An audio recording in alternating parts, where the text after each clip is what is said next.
As the Benghazi investigation continues, so are the arguments over who's to blame and over whether Ambassador Susan Rice should be caught in this crossfire. Joining me now is Senator Johnny Isakson, a member of the Senate Foreign Relations Committee, which is investigating the Benghazi attack. Senator, thank you very much for joining us today. You've been following this very closely, I know. Tell us, what is your reaction to something that Mike Rogers, the House Intelligence Chair, said or suggested on Meet the Press? He said he has no evidence of this, and no evidence has been brought to bear about this, but he suggested that that questions should be asked about when the president first learned, for instance, about the Petraeus affair, whether it's credible that he did not know until after the election. Do you have any information about that?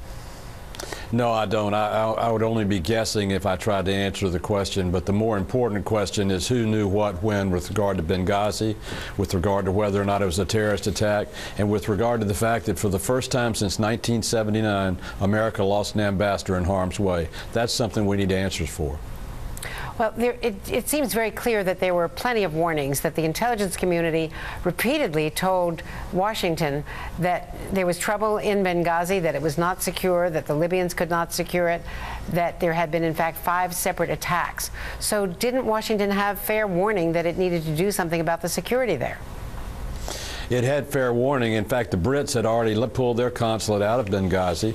We'd had 7 or 8 bomb attacks going back as far as June. It was obvious a danger, and we found out when the diary was recovered from Chris Stevens that was found, it said that he thought he was al-Qaeda's #1 target.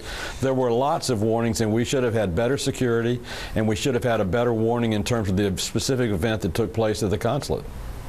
The White House says that there was no change made in the intelligence assessment other than to change one word, technically, to change it from consulate to diplomatic mission, to be accurate, because it was not a full consulate.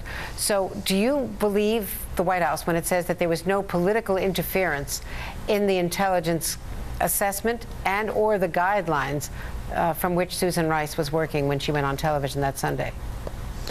I've heard enough testimony, both classified as well as other, to believe that we knew early on in the attack that it was terrorist related and could have been al-Qaeda related. We didn't have the military personnel close enough to engage to protect our ambassador. I think that's pretty much a known fact now, or it's been stated by a number of different people in testimony.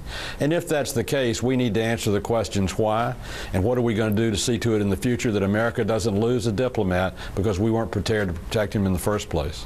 Are you more concerned about that than the aftermath, than how it was reported and how she presented it, given that she was working off of the guidelines she'd been given? Well, I think Susan Rice was reading on those Sunday shows, those 5 shows. I think she was reading what she was told to read.